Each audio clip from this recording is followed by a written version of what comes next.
Oregon and Manifest Destiny. Analyzing key ideas and details. Number 1. Citing text evidence. How does the text describe the Whitman incident as the result of misfortune and misunderstanding? Number 2. Determining central ideas. What is the central idea of the text under the heading America Seeks Its Manifest Destiny? Determining meaning. Why were the wagon trains called prairie schooners? What is a schooner? Before the 1847 Cayuse attack, the Whitman Mission was a popular stopping point for settlers traveling along the Oregon Trail. Drawing conclusions. Based on this picture, what do you think the Whitman Mission offered travelers on the way to the Oregon country? Guiding question. What is Manifest Destiny? In the 1830s, Americans began traveling to the Oregon country to settle. Economic troubles in the East and reports of Oregon's fertile land drew many people.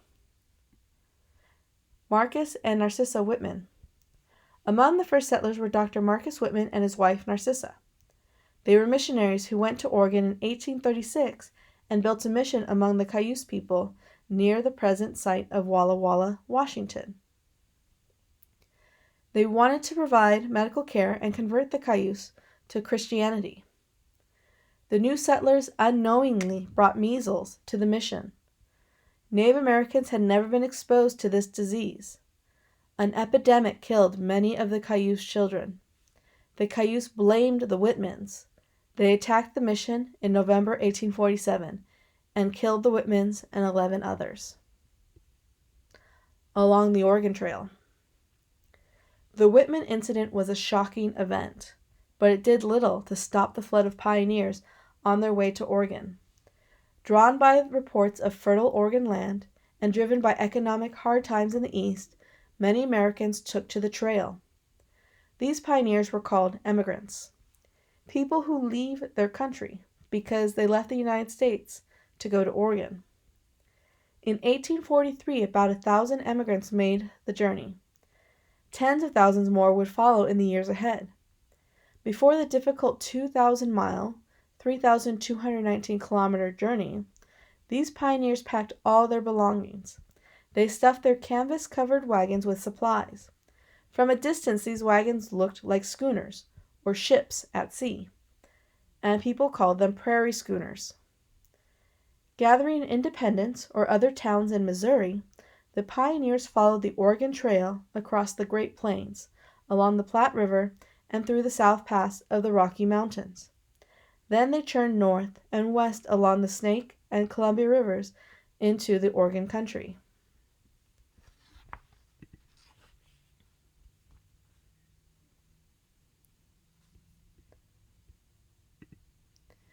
Oregon Country, 1846. Geographic reasoning. The Oregon Trail was the most popular route for settlers heading west. Number 1. Exploring place. What is the point on the trail that is farthest east? Patterns and movement. Why do you think the Oregon Trail does not appear to follow a straight route? So if we look at the compass rose right here, see east is this direction. So furthest east, where does the line start in the easternmost point? And then also you can see that the line curves going west. Why isn't it a straight line? Think about those questions. Analyzing primary sources. Number 1. Determining central ideas. Based on the passage, what does Adams appear to believe would be the ideal conditions for the population of a successful country? Number 2. Citing text evidence. What sort of government does Adams suggest for a nation that would cover all of North America? America seeks its manifest destiny. Since colonial times, many Americans had believed their nation's mission should be to serve as a model of freedom and democracy. In the 1800s, that vision changed. Many believed that the nation's mission was to spread freedom by settling the entire continent. In 1811, John Quincy Adams wrote in a letter to his father, John Adams, "The whole continent of North America appears to be destined by divine providence to be peopled by one nation, speaking one language, professing one general system of religious and political principles, and accustomed to one general tenor of social usages and customs. For the common happiness of them all, for their peace and prosperity, I believe it is indispensable that they should be associated in one federal union. John Quincy Adams, Letter to John Adams, 1811. In the 1840s, New York newspaper editor John O'Sullivan expressed in more specific words the idea of a national mission. O'Sullivan declared it was America's manifest destiny to overspread and to possess the whole of the continent which Providence has given us. O'Sullivan meant that the United States was clearly destined, set apart for a special purpose, by God to extend its boundaries all the way to the Pacific Ocean.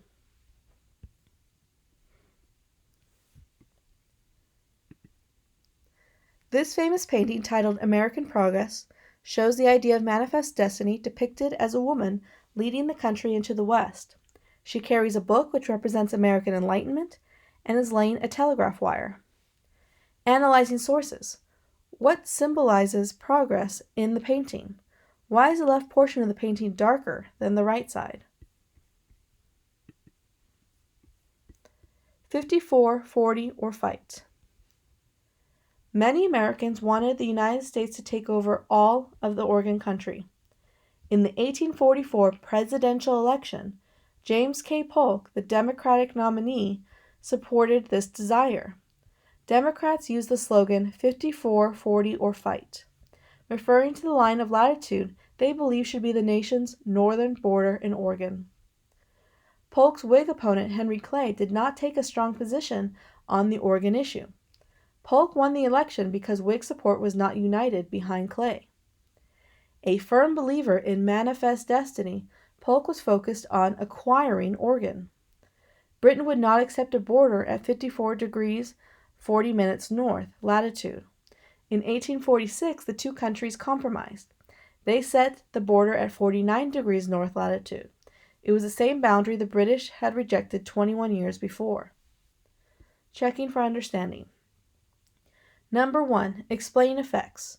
What effect did the Whitman incident have on settlement in Oregon? Number 2. Summarizing. How did Polk's views differ from Clay's in the 1844 election? Lesson 1 review and activities. Time and place. Number 1. Explaining issues. Which nations claim the Oregon country? How did John Quincy Adams resolve the claims?